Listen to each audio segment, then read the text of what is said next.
Welcome to the Nevis Newscast for today, Tuesday, July 17th, 2018. I am Bronte Swanston Hendrickson. This is an event that is almost like a winding down to your long, hard year of stewardship at your school. And this night, I want you to just share some of what you went through with your counterparts. Talk about the fun things. Don't forget the negative things for tonight. But just relax. And I want you to have a good time.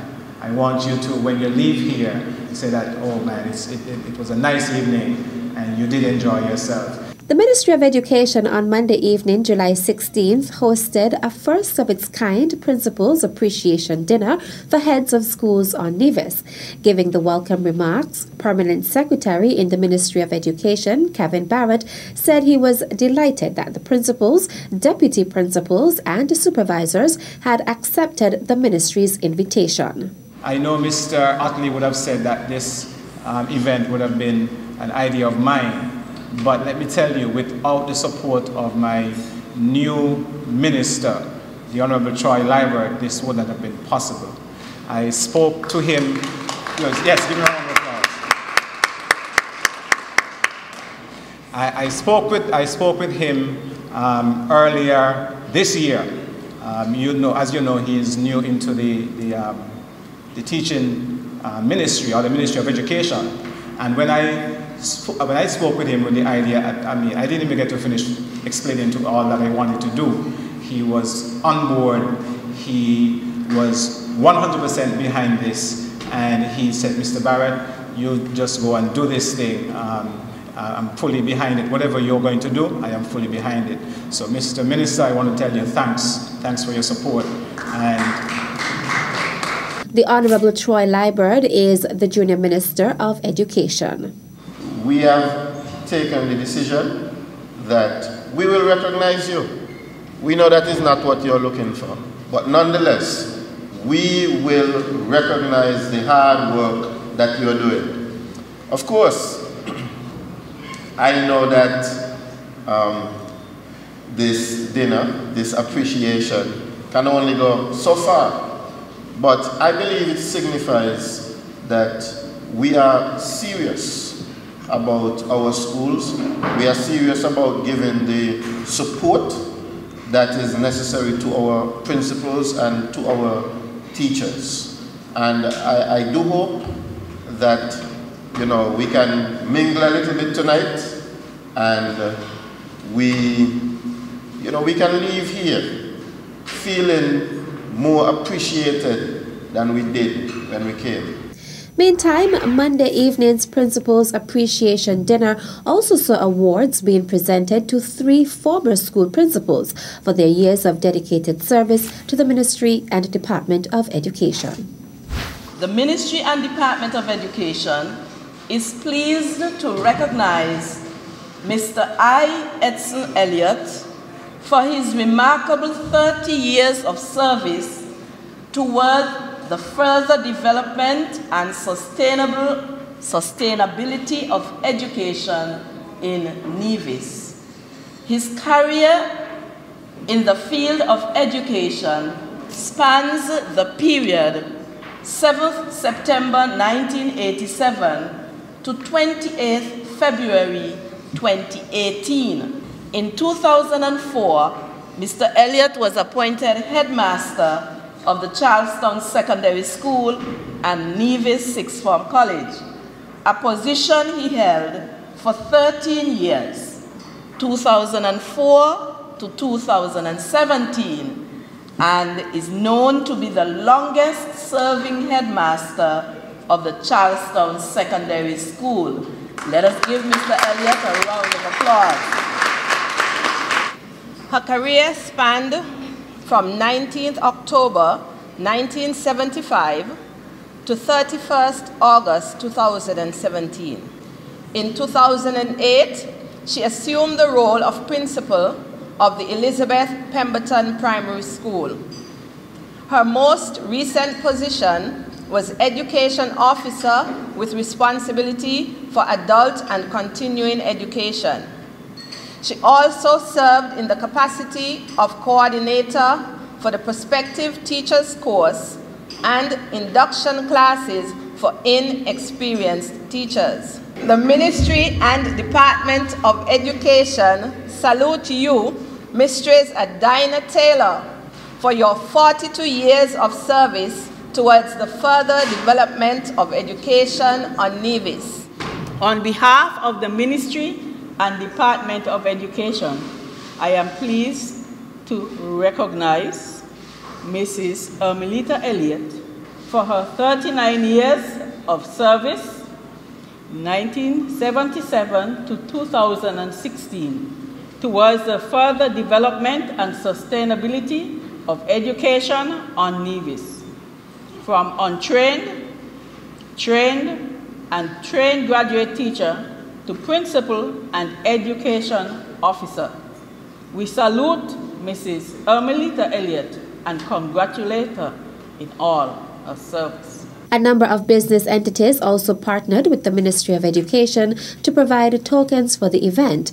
SL Horsfords and Company Limited, TDC Group of Companies, Flow, Best Buy Supermarket, Rams Supermarket, Back to My Roots, Compassion Touch Spa and Salon, Sherry's Beauty World, Oasis Nail Spa, Polish Me Pretty Spa, Mount Nevis Hotel, Four Seasons Resort Nevis, Nisbet Plantation Beach Club, Golden Rock Inn, Hermitage Plantation Inn, Uwali Beach Resort, Paradise Beach Hotel, Sunshine's Beach Bar and Grill, Rodney's Cuisine, Caribbean Flavors, Old House Cafe, Buddy's Cafe, Riviere House, and Park Hyatt.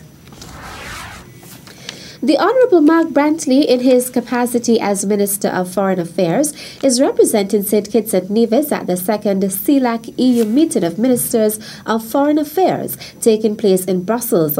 On Monday, July 16th, Mr. Brantley attended a meeting of Ministers of CARIFORUM where they received a report from their Jamaican counterpart, the Honourable Kamina Johnson-Smith, the current chair of the African, Caribbean and African states, regarding the progress in consultations with the African Union and the Pacific to ascertain their commitment for maintaining the group.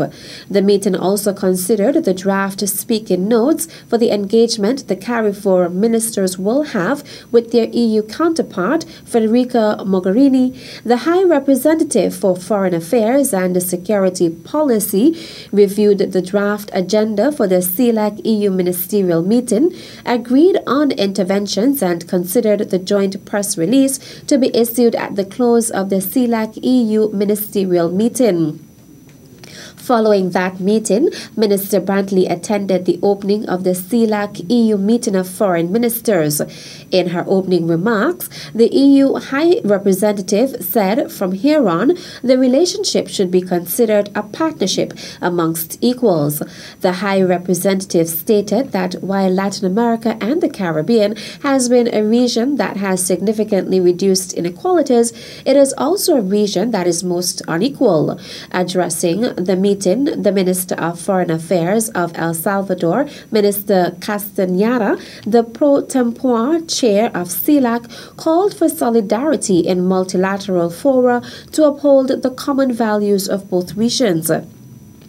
The plenary was also expected to address topics such as consolidating multilateralism and strengthening cooperation in global forums, the implementation of the 2030 Agenda for Sustainable Development, and working together for inclusive and sustainable economic trade, investments, and productivity.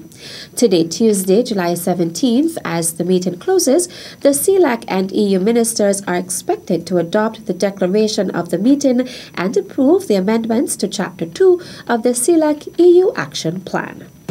Still to come, Invincible will be going to Statia and he'll be taking part in a soccer competition. The details after this break.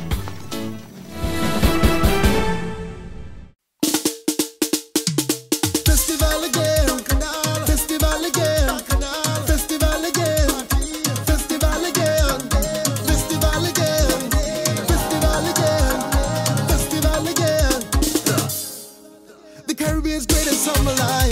Yeah, it's culture, Ramadan.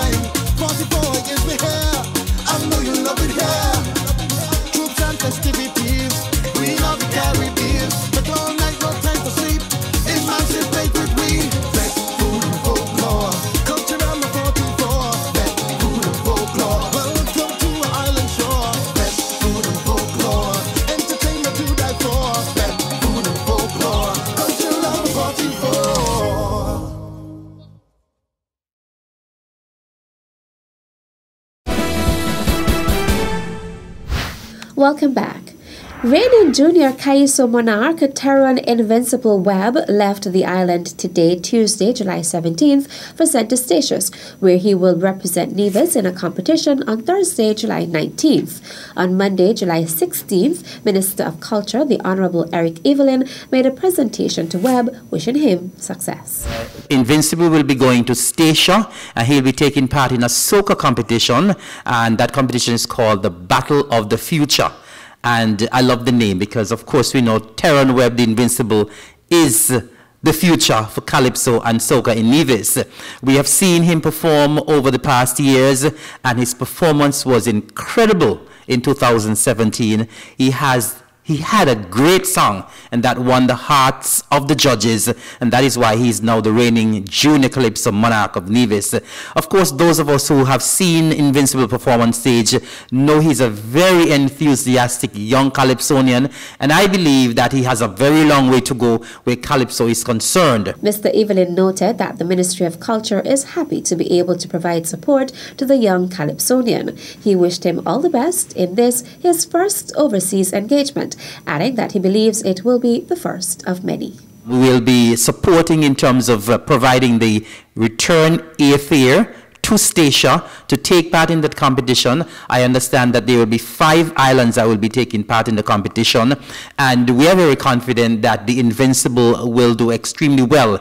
If he can go to Statia and perform the way that he normally performs here in Nevis with all of that energy, I believe that he can do very well, and we are hoping that he can bring the crown back. I would like to thank the ministry for providing the airfare to return, and my song to go to Statia and perform is Carnival Weekend. Thank you, Mr. Minister. Thank you, Mr. Awanati. The Nevis Public Library Service is once again hosting its summer environmental awareness program for children on the island. Felicia Liburd tells us more. Protecting an endangered culture, securing our future is a sub-theme under which the Nevis Public Library's 29th annual Summer Environmental Awareness Program is being held. On Monday, July 16th, the opening ceremony for the program took place at the Charlestown Methodist Conference Hall, where Junior Minister of Education, the Honorable Troy Liburd, in delivering remarks to the primary school students, spoke on the sub-theme. The future is you, the young people. Whatever the island of Nevis and the Federation of St. Kitts and Nevis is going to be into the future, it depends on what we, the adults, are doing today. But of course, it's going to depend on you, the adults of tomorrow. As our generation gets older, we start to move off the scene, and you now start to be on the scene. So I believe before us we have some persons who will be the government ministers of tomorrow, some persons who will be the librarians, some persons who will be the teachers and the doctors and the lawyers of tomorrow. And the only way you can protect what you have is to get to know each other, get to know what the culture is, so that you can carry that with you wherever you go. Chief Librarian at the Nevis Public Library, Anastasia Paris, gave the overview of the 2-week program. To educate participants about different aspects of our Nevisian culture, to help participants develop a deeper appreciation for our traditions, to explore ways participants can become involved in cultural preservation, and to bring awareness to the link between culture and our identity. Culture is a broad topic, so we have chosen to concentrate on specific areas, namely music and dance, food and domestic practices, language and storytelling, and traditional medicine or bush medicine. The opening ceremony also included brief remarks by Permanent Secretary in the Ministry of Youth, Keith Glasgow, welcome remarks by Chairperson, Librarian Glenda Claxton, and song renditions. The Nevis Public Library's Summer Environmental Awareness Program will conclude on Friday, July 27th, with a closing ceremony and presentation of certificates to the participants. I'm Felicia Labra reporting for the Nevis Newscast. Thanks, Felicia.